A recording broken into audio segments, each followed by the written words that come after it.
Hi, everyone, and welcome to another session of Power in Her Words with Her Domain. Today, I have Sara Chaudhry with me. So, Sara, thank you for taking the time to speak with us. Thank you for having me. Great to meet you, Aleena. Same here. And I'm really excited to learn more about you, about the work that you do, and I'm sure people who watch this are going to have a lot to learn from you. So, I'm going to get started right at the beginning, and we're going to talk a little bit about your academic background. So, you've had like a unique path from where you started in terms of your academics and the space that you're working in today, right? So you started with a bachelor's in international politics and then you moved into technology strategy and digital transformation. So Mhm. how did that transition come about and what sparked that transition? Do you want to talk a little bit about that? Yeah, absolutely. My background in terms of my education was focused on international relations. This is because I've always been drawn to systems of power, how they shape people's lives. I was really interested in systems of power, specifically with governments. That was the driver of like how countries work together, how those decisions are made. And that lens really defined like the foundation of like the career choices I made. Um, but the defining factor for me was actually during one of my internships at the US Senate and some of the state campaigns I worked on. Um, I noticed very quickly that there weren't many people that looked like me in those rooms. So at the time, it wasn't really something I wanted to put into motion or really understood. I was just trying to adapt and do the work. But in retrospect, looking back, I realized that that's really shaped my journey and like the work that I'm doing. As a Muslim American, Pakistani woman in this space, there's very few of us. That's allowed me to kind of focus on like showing up in places where we do need representation. Even like my counterparts that I work with and that I've worked with over the last decade, in this space, I'm usually one like a few women, if not the only woman on those teams. And so that I think that was really important. Um, in terms of my educational experience, the work that I did focused and led me to my first role supporting the Department of Defense. So on paper, I had this politics degree. I didn't have a technical degree, but what I think I understood really well from the beginning was connecting the dots. And so for me, that meant connecting the dots between mission, between policy, between technology, and that's been the differentiator in my career. I've done that over and over. Um, I think over time I've built momentum. I did some work around intelligence, did some work around digital transformation at firms like Deloitte and Accenture, led programs that brought together cloud, AI, cybersecurity for complex government missions. Um, Even in the work that I'm doing today with Palo Alto, I think I carry that journey forward, uh, helping drive go-to-market forward for some of our global systems integrators in the public sector. Um, so I would say yes, I started in like politics and understanding like the U.S. government system and kind of seeing that operational side. And yes, I unintentionally pivoted towards technology because of like my first role. But I think I got that like overall systems level view initially. I got a lot of urgency from the how quickly things were moving. Being like myself in this space and not having many people like me in this space, that brought those cornerstones together. And then having defense intel and consulting experience gave me a lot of technical credibility, even with a non-technical background. But I think overall, what I did here was be a mover and a shaker, having that energy, using that to kind of navigate the systems and drive transformation. And that means different things to different people and different systems. So That's pretty inspiring. And one of the things that I want to get your insight on as well, which is pretty evident in your experience. So in a society like Pakistan, we tend to sort of limit ourselves within the degrees that we pursue. But I think all around the world, since a while now, people focus more on the skills that they have and the learnings that they have rather than boxing themselves in that one degree that they did that they probably chose at a time when they didn't really know what they were passionate about, right? So it's more about upskilling yourself and taking your learnings from that degree and then applying that to the real world and finding out what you're passionate about. yeah, I've definitely seen that, but I think even if you don't know, it's okay. Um, I think what has helped me transform and gain the opportunities was taking those risks initially, was navigating out of like that traditional path, and is trying new things and saying, okay, I really liked this, maybe I'll really like this too. I liked working with these sorts of people, maybe I'll like working with these people too. And I think we have a tendency as Pakistanis to just want to have tunnel vision and think that that's like our defined path that we should be following, Yeah, and that the path is laid out for us and we can only go from step one to step two. And I think it's okay to deviate. It's okay to create that path for yourself, and it's okay to try different things. And the world is ever changing and ever evolving, and gain experiences, learn from new people, learn from people that don't have the same perspective as you, that are thinking out of the box, that make you see things in a different light. That will help you grow. That will help you shape your career and the things that you may pursue that you may not have considered before. for sure. For sure. And talking a little bit about something that you already mentioned, right? So that you saw that there weren't a lot of people who looked like you in the space that you were trying to enter. So as a Pakistani American, I'm sure there have been times when that has limited you, and there have been times when you've been able to use that to your advantage. So do you want to speak a little bit about that? Yeah, absolutely. So being Pakistani American, um, for people who are in Pakistan, Pakistani identity envelopes every part of like your day to day and like what you do and your decision making. Having being Pakistani American, we converge two worlds. I think that identity has probably shaped me more than anything in my career, any educational experience ever could. Here, many of us move between two cultures, some more than others based on our upbringing. But for me, it was really important to be true to my roots, but also the experiences that I wanted to have, being an American. So I had to learn, as many of my peers, siblings, everyone in my community does, is how to translate not our experiences, not just language, but like expectations, norms, values. I think for a lot of us, that becomes a professional strength. We learn in our careers to switch between the two. And so what happens is we become the bridge. So I that helped me with like even the switch from like government to industry. Other things that I've been working on is that navigation in between worlds. It allows you to thrive in spaces where people don't always speak the same language. They don't always have the same skill sets. They don't always have the same uh, values. So it could be policy jargon that you're dealing with, technical acronyms, or cultural context, but you'll learn to code switch.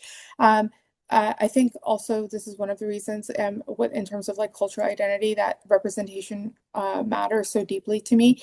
Um, I think being in spaces where you don't see a lot of people who look like you, that should not hold you back. I think we are very quick to say, like, there's no space for me here. I think this is where you should let those opportunities fuel you.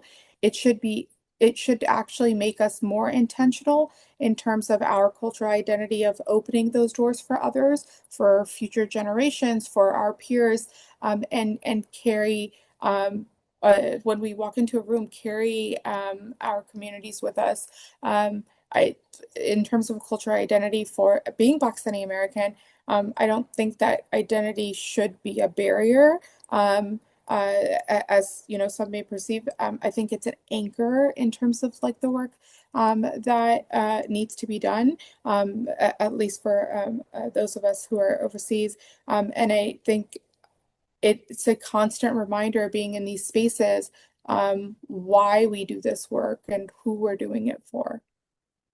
That's a pretty fresh perspective on the Pakistani American identity, right? Generally, people tend to focus more on how that's limiting because they talk about how you're neither from here nor from there. So, this is a pretty fresh, nice perspective on that. So I'm going to shift gears a little bit and talk more about your career. So you've Okay. spent about 15 years in the federal space. You were helping customers with digital transformation, and now you're leading GSI partnerships in the public sector for Palo Alto Networks, right? So how did you transition from federal work to industry? Um, what challenges did you face? And also tell us a little bit about the work that you do and what that entails. Okay. So as you mentioned, I spent 15 years in the federal space helping agencies modernize and embrace digital transformation. So digital transformation means different things to different stakeholders, different people, different agencies. But at its core, it was what does it mean to be digital?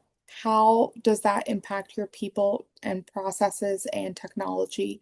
How does that pave um, the future of your organization, and how does that ultimately impact your financials, your future state, and your I guess like executive level goals for that agency. So um, the work that in this space gave me a deep respect for the complexity of the government, and also the responsibility that comes from having those complex systems. Um, but at the same time, as I mentioned, I really have developed this mover and shaker mindset.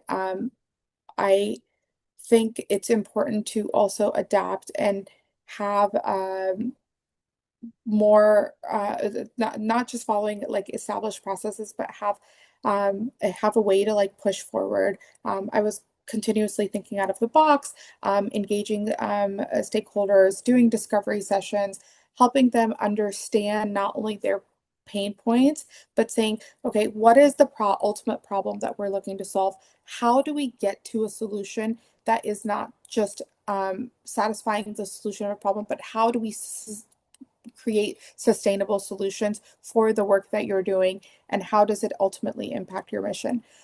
So when I transitioned over to industry, it didn't feel like much of a pivot. It felt really natural, actually, which is surprising. In federal, I became really good at building relationships based on the questions that I laid out.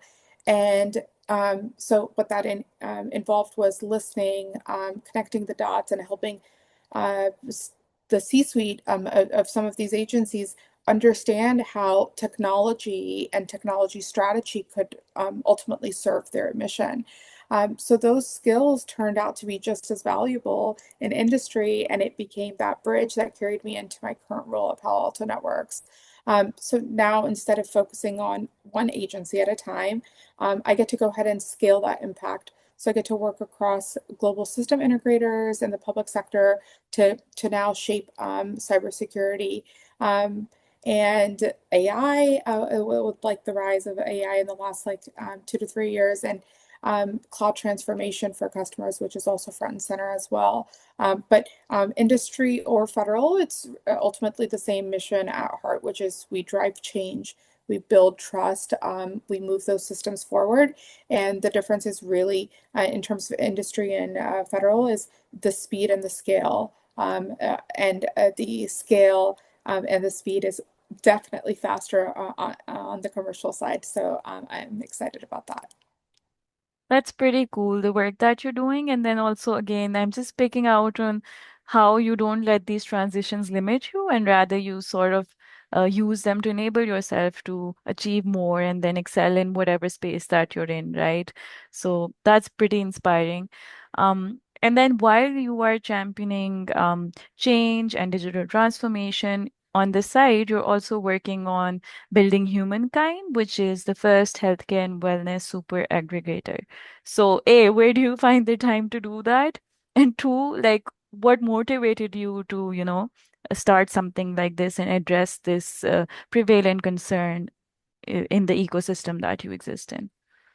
Yeah, so humankind was born out of frustration, um, and hope. So w in America, if you ask anyone, Yeah. they will tell you our systems need change, our health systems need work, access, there's issues with access. Um, but until you are here and actually experience, and we still have I would say like a relatively functional health system, you don't see the gaps until like you're faced with like that problem where you start to see how broken healthcare access actually is.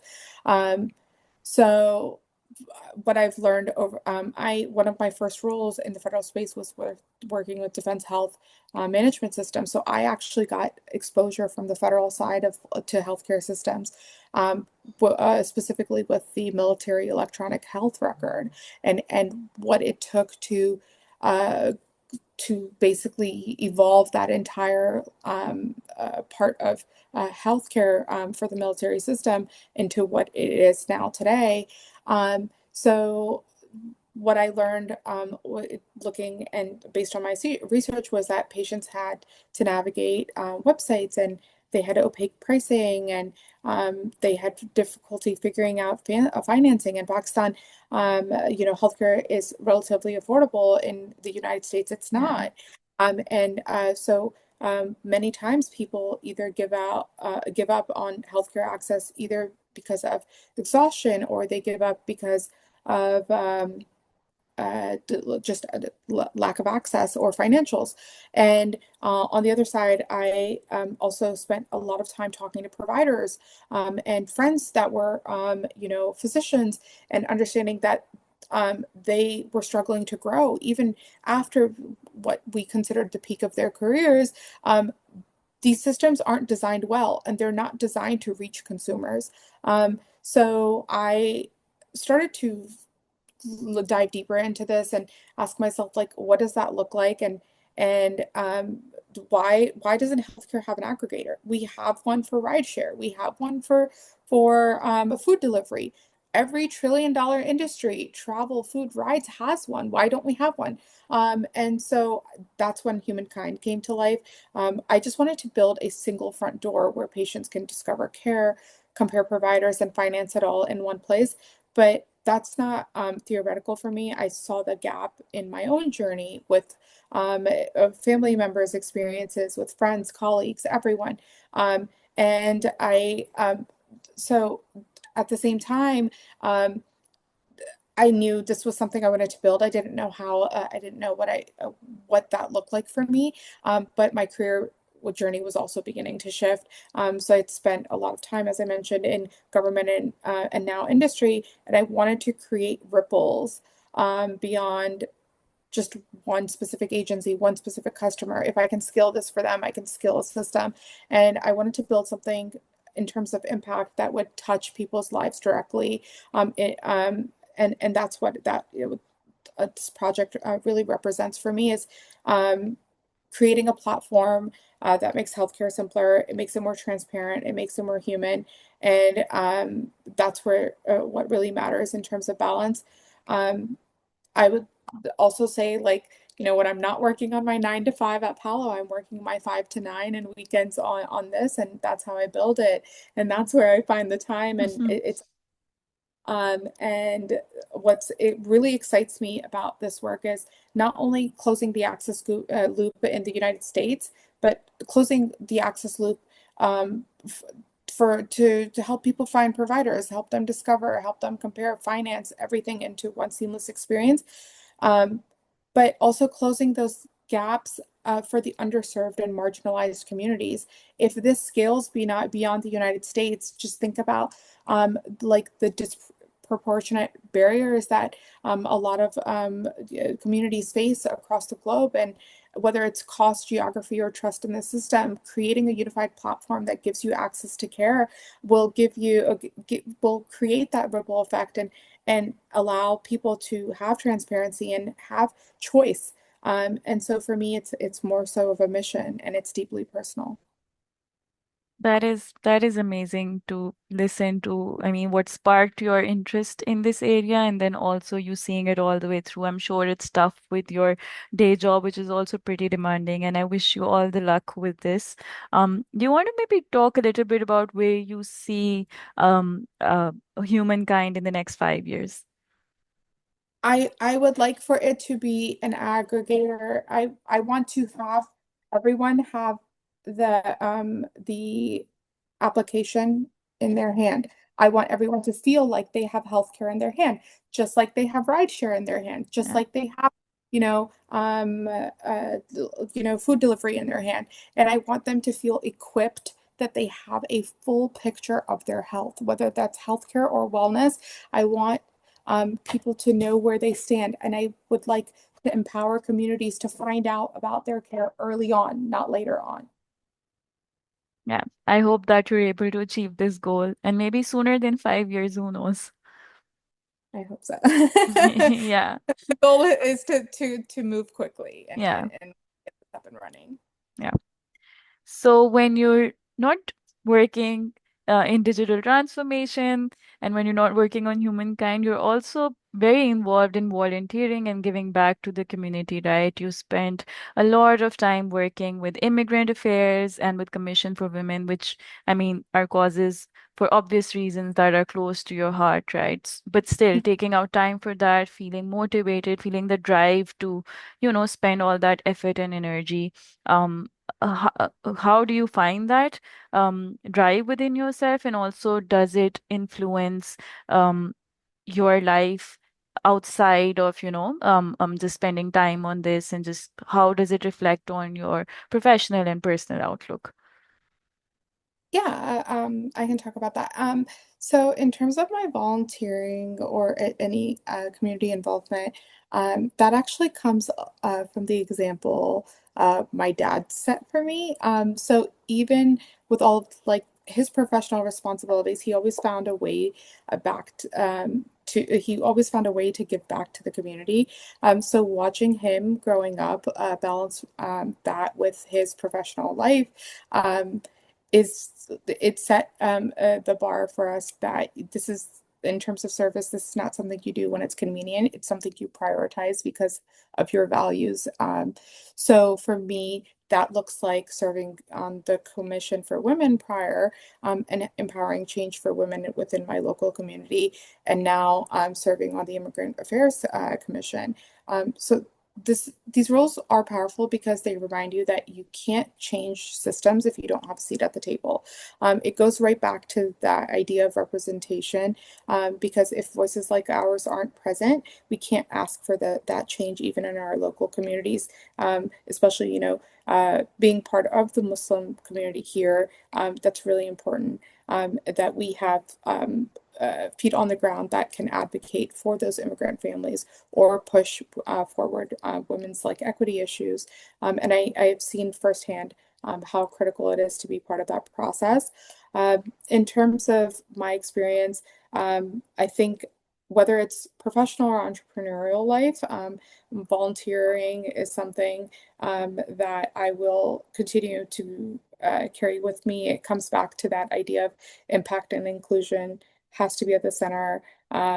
I think I credit that also to my dad's influence and the spaces that I've chosen to serve in.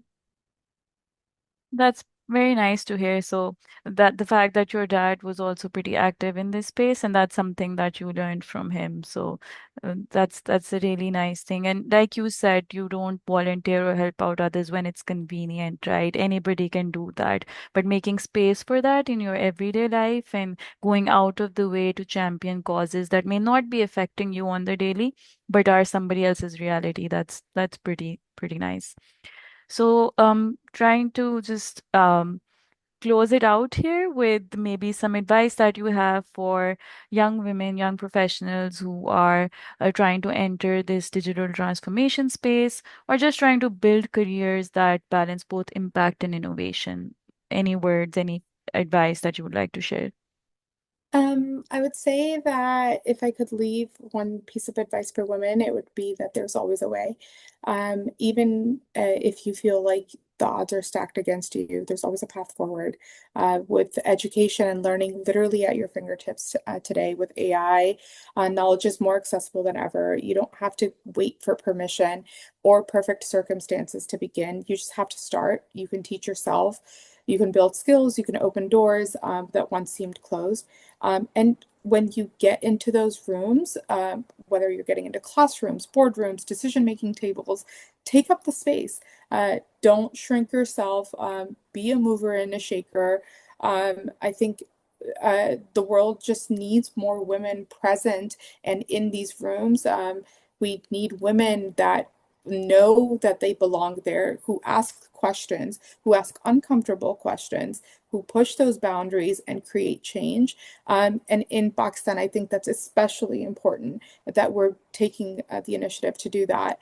And you know, whether it's here or in Pakistan, you might not always get a seat at the table, and that's okay. And that's something I've had to learn as well, and I'm sure many others will learn that throughout their careers. And if you don't get a seat, sometimes you have to create your own.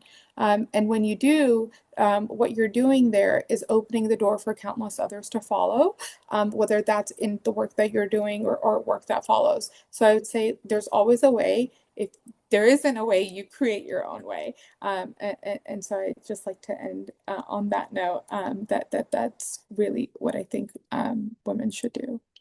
That's great advice. And I think at least the women who are going to watch this session, they're definitely going to be inspired to take up space, to explore avenues that they probably haven't planned for, aren't studying for, and then taking all of their experiences and using it to their advantages.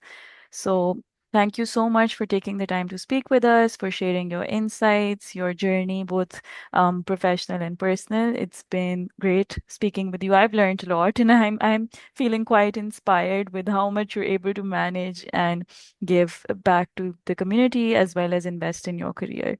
So, thanks again. Thanks for having me, Aleena. Great Okay. conversation.